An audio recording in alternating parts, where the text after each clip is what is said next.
Mirë, unë jam i gëzuar që jemi në këtë udhëtimin ton tek libri i Romakëve në fjalën e Zotit. Do jemi në pasazhin do shohim nga kapitulli 9, vargjet 14 deri 33, keni të broshurat nëse nuk e keni marrë, edhe mezi pres në fakt që të shohim se çfarë fjala thot. Kështu që pa humbur kohë do doja që ta lexonim edhe më pas do të shohim atë që fjala na thot. Thot kështu: Çfarë do të themi pra? Mos ka pa drejtësi tek Perëndia? Kur mos qoftë, sepse ai I thot Mojsiut, do të mëshiroj këdo që të mëshiroj dhe do të kem dëmshuri për këdo që të kem dëmshuri. Rjedhimisht pra, nuk varet nga ai që dëshiron dhe as nga ai që vrapon, por nga Perëndia që mëshiron. Se shkrimi I thot Faraonit, pikërisht për këtë të ngrita me qëllim që të tregoj në ty fuqinë time dhe me qëllim që të shpallej emri im në të gjithë tokën. Rjedhimisht pra Perëndia atë që dëshiron e mëshiron dhe atë që dëshiron e ngurtëson. Atëherë ti do të më thuash, pse pra ai ende fajson se vullneti të ti kush I kundër përgjigjet? Përkundrazi, ti kush je, o njeri që I kundër përgjigjesh Perëndis? Mos vall do t'i thot e plazmuara atij që e plazmoi, pse më bëre kështu? Apo ndoshta nuk ka pushtet po çari mbi argjilën për të bërë prej së njëjtës brum njërën enë për nderim, tjetrën jo për nderim. Po çfarë nëse Perëndia duke dashur që të tregoj zemërimin e tij dhe të bëjë të njohur fuqinë e tij, mbajti me shumë durim enët e zemërimit që qenë përgatitur për shkatrim, si dhe me qëllim që të bëjë të njohur pasurinë e lavdisë së tij mbi enët e mëshirës, të cilat I bëri gati më përpara për lavdi, pra në të cilat edhe ne na thirri jo vetëm prej judenjve, por edhe prej kombeve, siç edhe thot në Hosean, atë që nuk ishte populli im do ta thëras populli im, dhe atë që nuk ishte e dashur do ta thëras e dashur. Dhe o të ndodhë që në vendin ku ju tha atyre, nuk jeni populli im, atje do të thiren bijtë të Perëndisë së gjallë. Dhe Isaia bërtet lidhur me Izraelin, edhe po t'jetë numri bijve të Izraelit si rëra e detit, vetëm mbetja do të shpëtohet, sepse Zoti do të bëjë që fjala e tij mbi tokë të kryhet dhe të jepet fund. Dhe ashtu si ka parathënë Isaia, sikur Zoti I ushtrive të mos na linte pasardhje, si Sodoma do të ishin bërë dhe si Gomora do të përngjasonim. Çfarë do të themi pra, se kombet që nuk ndjekin drejtësinë e mbërritën drejtësinë, madje drejtësinë që është prej besimit, ndërsa Izraeli duke ndjekur një ligj drejtësie, nuk arritin atë ligj, sepse nuk kërkuan të arrinin prej besimit, por si të ishin prej veprash. Ata u penguan në gurin e pengesës, ashtu siç është shkruar: Ja po vë në Sion një gur pengese dhe një shkëmb shkandullie, dhe ai që beson në të nuk do të turpërohet. Në fakt është një pasazh shumë I fortë që është në vazhdim të pasazhit më përpara, kur thot Zoti për dy binjakët që ende nuk ishin lindur, e desha Jakobin dhe e urreva Esaun. Edhe thot që para se të bërin ndonjë vepër, përpara se të merrin ndonjë vendim, Perëndia bëri një gjë të tillë. Dhe ne si njerëz kërkojmë drejtësi hyjnore. Zot, po pse ca I zgjedh edhe ca jo? Në fakt, te kjo pjesë e Biblës, kushdo qoftë nuk arrin dot ta kundërshtojë, sepse është fjala e Perëndisë që na flet që Zoti është sovran. Ne themi që njerëzit thonë ose pëlqejnë që thonë ka zgjedhje të lirë njeriu, dhe lind pyetja, po Zoti vet, a ka zgjedhje të lirë? Dakor, njeriu mund të ketë zgjedhje të lirë, themi ne, na pëlqen kjo, po vet Zoti ka zgjedhje të lirë? Ky pasazh nuk duhet parë thjesht si një njohuri për të zgjeruar, por na tregon për karakterin e Perëndisë. Bibla ka një sasi të madhe pasazhesh, do t'i shohim pak, kur na tregon se Zoti na ka zgjedhur. Pra, te ky pasazh po shohim që disa persona Zoti ka zgjedhur për t'i bekuar dhe disa për të shkarkuar zemërimin e tij të përjetshëm. Ai na merr shembullin e baltës që thot poçari, disa enë i bën për nderim, i vendos aty ku duhet, dhe disa enë për çnderim. Për shembull, tek ligji për të rirë 7:6 na tregon që zgjedhja vjen nga dashuria e Zotit dhe jo nga merita e njeriut. Zgjedhja vjen nga dashuria e Zotit dhe jo nga merita e njeriut. Te Isaia 41:9 na tregon që zgjedhja personale dhe thirrja e drejtpërdrejt vjen direkt nga Perëndia, që Perëndia thret personalisht, jo thjesht pjesë të një turme. Psalmi 65:4 na tregon që Zoti zgjedh, ai ofron njeriu tek vetja. Është Zoti që ta ofron tek vetja, nuk mund të ofrosh ti veten, sepse Bibla na thotë që ne jemi të vdekur në faje dhe në mëkate.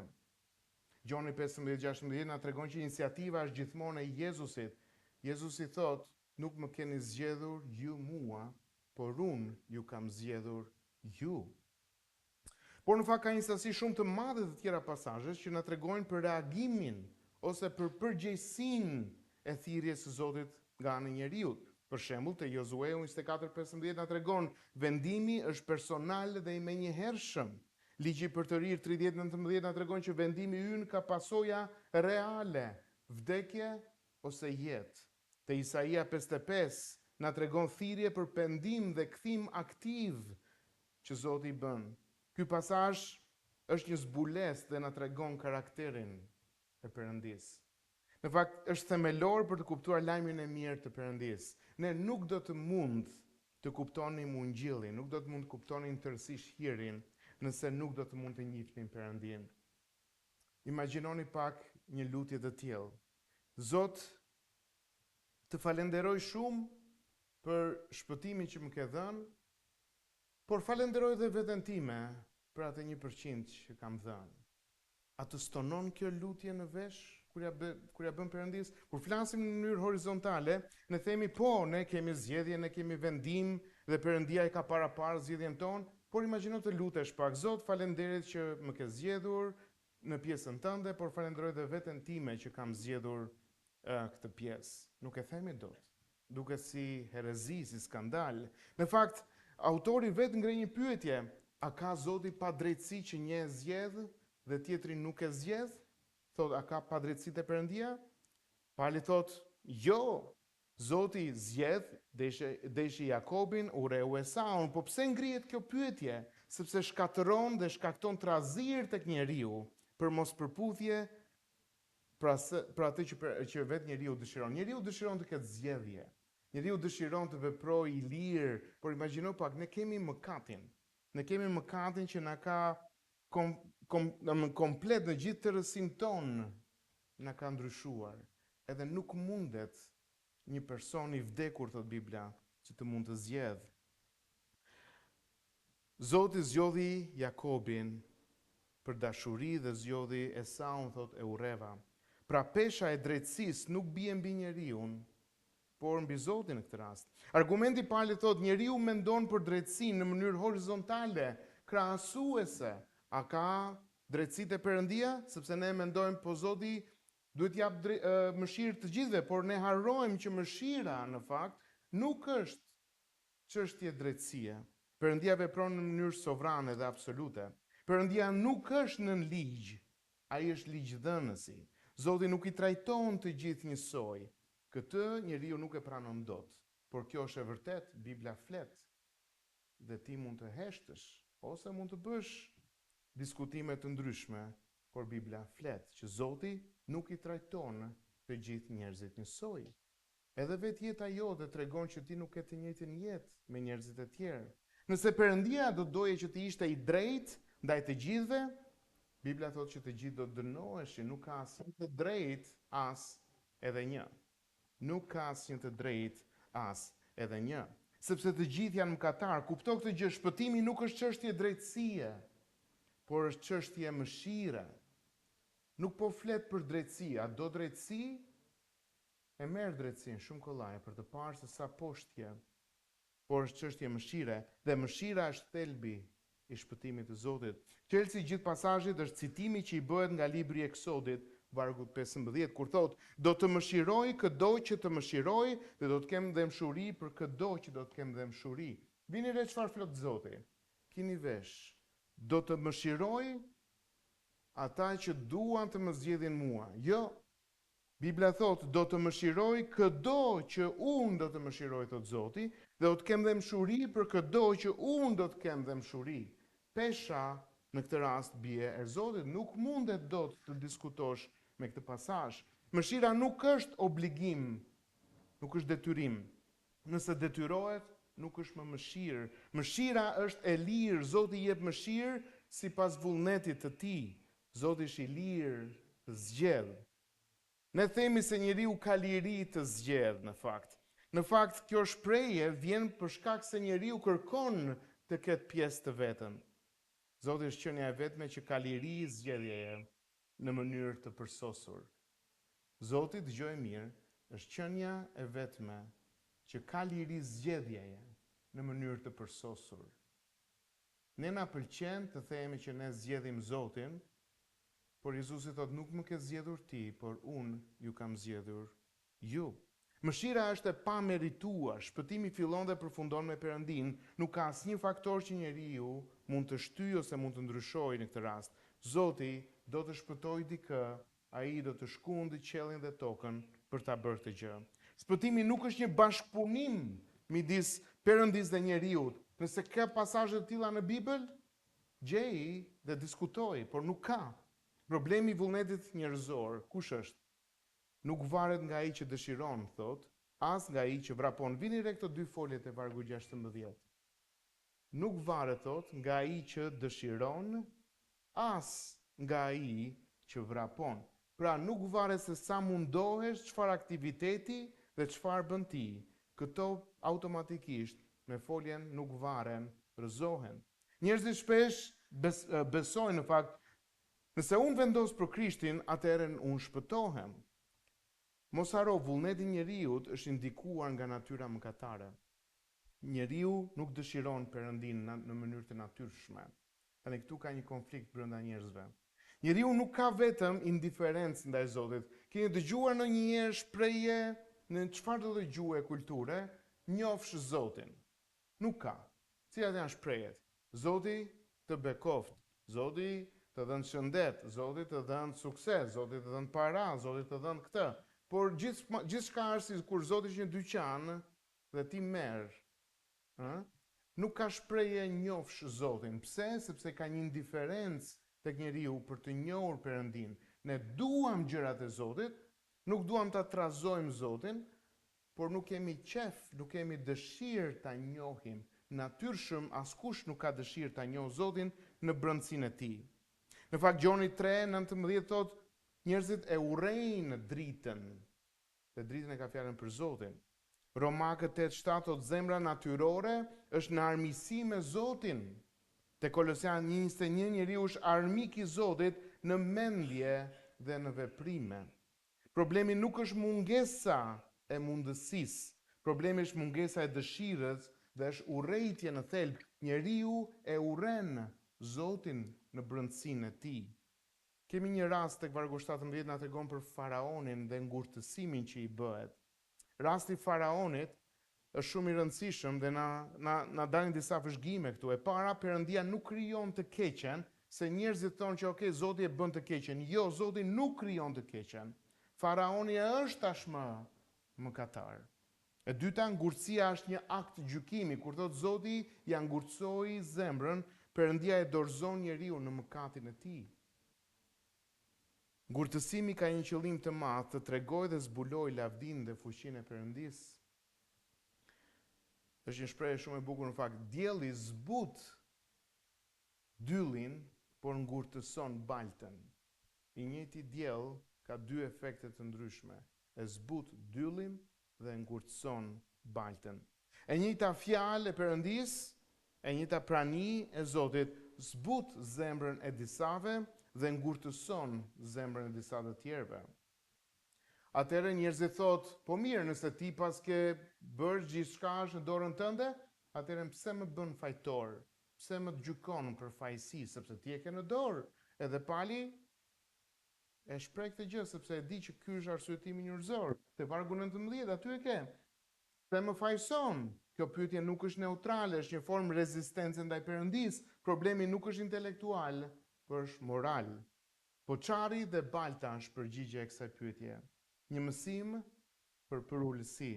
Është një ilustrim shumë i fuqishëm në fakt, tregon varësi absolute të krijesës. Balta nuk ka të drejtë ndaj poçarit.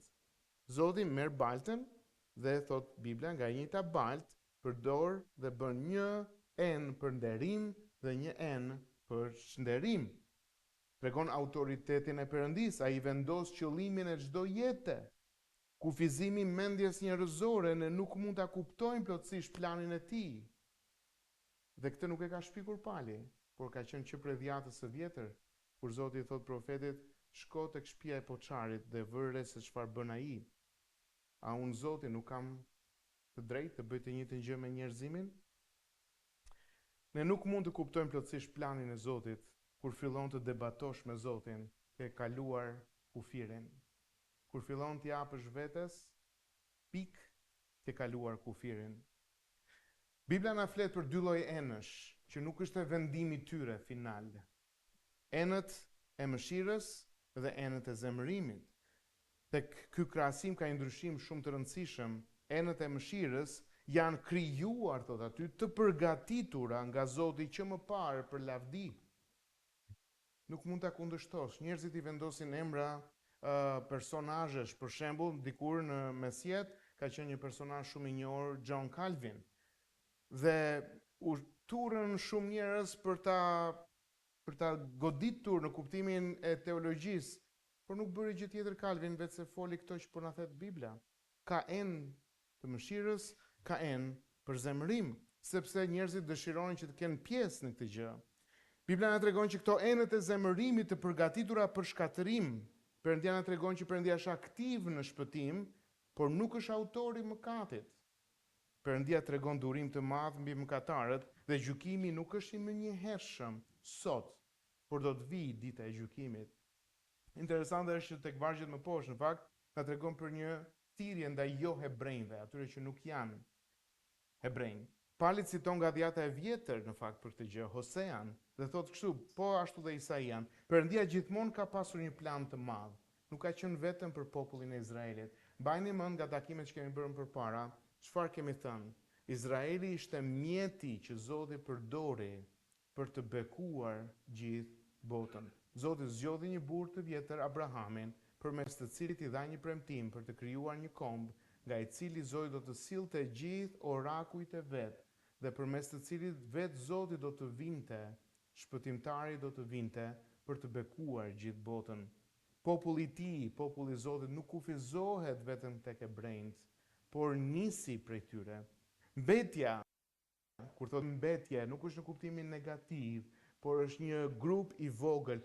Gjithmonë, në çdo kohë, në çdo gjenerat, besimtarët kanë qenë pakic, nuk ka qenë shumica. Sa herë ka qenë shumica, ka pasur pyetje aty, pikpyetje aty. Nuk është të qenit shumicë, patjetër që kjo është e vërteta. Bibla na tregon që pakica ka qenë gjithmonë aty. Është një koncept kyç në fakt që është mirë që ta kesh në mendje nëse je besimtar. Gjithmonë ka një mbetje besnike, sado e errët të duket, përsëri ka një mbetje besnike. Shumica mund të refuzojë, Perëndia ruan të tillët. Shumica në fakt mund të shqetësohen nga numrat. Perëndia gjithmonë ka një popull, ka një mbetje. Enët e lavdisë që na thot Bibla nuk mund të bëhen enë për zemërim, dhe enët e zemërimit nuk mund të bëhen enë për lavdi. Interesante është tek vargu 30 që na tregon besimin në përplasje me veprat, dhe kjo është një arsye përfundimtare. Jo hebrejt thot, nuk kërkuan drejtësi, por e morën me besim. Kurse Izraeli thot e kërkoi këtë drejtësi, por në mënyrë të gabuar me vepra, duke thënë ja, me djersën e ballit Zot ne fituam ndaj teje. Dhe sa herë shikon që njeriu merr një veprim për të treguar që po i afrohet Zotit, ja unë po e bëj këtë gjë siç ti më ke urdhëruar, duket sikur gjithmonë ka qenë e kundërta. Në fakt feja mund të jetë pengesa më e madhe për shpëtim, sepse krijon një ndjenjë të rremë, sigurie. Bibla na tregon tek pasazhi i fundit për Krishtin që është guri i pengesës. Dhe në fakt po të shikosh pak gjithë pasazhet, japin një pamje shumë të fortë për Krishtin si guri i pengesës. Bibla ç'do të thotë kjo gjë? Bibla na thotë që atë gur që njerëzit e quajtën pa vlerë, e hodhën tutje, Zoti e bëri që të ishte guri i qoshes e quan, ose guri i ndërtesës ku fillon gjithçka. Interesante është që ka dy çështja kur flet për gurin e pengesës për Krishtin. Thot një grup njerëzish do të pengohen tek ai gur, dhe një grup njerëzish ky gur do t'i bjerë, do t'i bëjë cop-cop. Edhe çështja është po si funksionon? E para na tregon që njerëzit në fakt, po ta vësh re, shpëtimi është për ata që besojnë, kur Krishti vjen tek ta, thyen veten e tyre dhe bëhet ajo që Perëndia dëshiron. Kurse është e kundërta, në fakt njerëzit që pretendojnë se duan të arrijnë Zotin, qoftë edhe me një veprim ose me një vendim të tyrin, pengohen te guri i pengesës. Në fakt nuk kanë neutralitet ndaj Krishtit. Nuk ka neutralitet ndaj Krishtit. Ose e pranon, ose do pengohesh. Sovraniteti i Perëndisë është absolut. Keni parasysh këtë gjë. Zoti është sovran. Ai vepron sipas vullnetit të tij dhe është i vetmi qenie që ka të drejtë të bëjë çfarë dëshiron. Njeriu është përgjegjës, refuzimi është zgjedhje reale. Njerëzit mund të refuzojnë natyrshëm, sepse kështu ka qenë vendosur. Hiri është vendimtar, pa ta askush nuk shpëtohet dhe besimi është rruga dhe jo veprat. Në fakt çfarë do doja që ta përfundonim, një aplikim praktik për këtë pjesë është kur ti dëgjon fjalën e Zotit, Dhënë Zoti që do t'i jap një përullësi zemrës tënde, se nuk e asgjë për të mburur. Nuk e asnjë gjë çfarë mund të mburesh. E dyta, jep një siguri të fortë, shpëtimi yt nuk varet nga dobësia jote. Ka një frikë të shëndetshme aty brenda. Wow, Zot, po a më ke zgjedhur? Edhe zakonisht të zgjedhurit fillojnë të bëjnë një pyetje të tillë. Ata që nuk janë zgjedhur fillojnë me arrogancë, po unë, pse mos jam zgjedhur, i kam të gjitha kualitetet. Në fakt kjo të bën që të biesh në adhurim të sinqert përpara Perëndisë, dhe ky mësim në fakt ndriçon shpirtin. Perëndia ka shumë e deshi botën, saqë dha birin e tij, që kushdo që beson të mos u mbas, por të ketë jetën e përjetshme. Dhe fjala e Perëndisë na tregon kur Zoti ta hap syt, reagimi jot është besimi. Kur Zoti t'i jep sy, ti shikon. Kur Zoti të hap syt, ti beson. Dhe dhënë Zoti që do të kemi një zemër të butë për të kuptuar mirësinë e tij. Zoti është i mirë, mirësia e tij zgjat për jetë. Dhe enët që ka Zoti ka zgjedhur për nder dhe për lavdi janë enët që Zoti do t'i jap gjithmonë në tërësi dhe në përjetësi bekimin e tij. Për këto enë erdhi Krishti dhe vdiq. Kemi dhe enët e zemërimit që Zoti i ka bërë që përjetësisht do të derdhë zemërimin e tij. Njerëzit nuk arrin dot të kuptojnë thellësinë dhe realitetin e fjalës së Zotit, dhe Dhënë Zoti që do të kesh dëshirë edhe etje për fjalën e tij. Le të lutemi. O atë fjala jote është stoike, ka qëndruar çdo lloj forme sulmi njerëzor, që nga sulmet më të mëdhaja duke deklaruar që Bibla nuk është fjalë e Zotit, por dhe nga sulmet e brendshme duke deklaruar që njeriu ka pjesë në vepra. Njeriu plus Zoti mbarat shpëtim, por nuk është kështu o Zot, ti e ke treguar në fjalën tënde që shpëtimi është vetëm prej teje, fillon prej teje dhe përfundon prej teje. Ti je ai që ke parë gjërat prej fillimit, ti je ai që cakton gjithçka ashtu siç ty të pëlqen. Na mëso që do të duam fjalën tënde edhe do të reagojmë me një përullësi në zemrën tonë. Në emrin e çmuar të Krishtit unë lutem. Amen.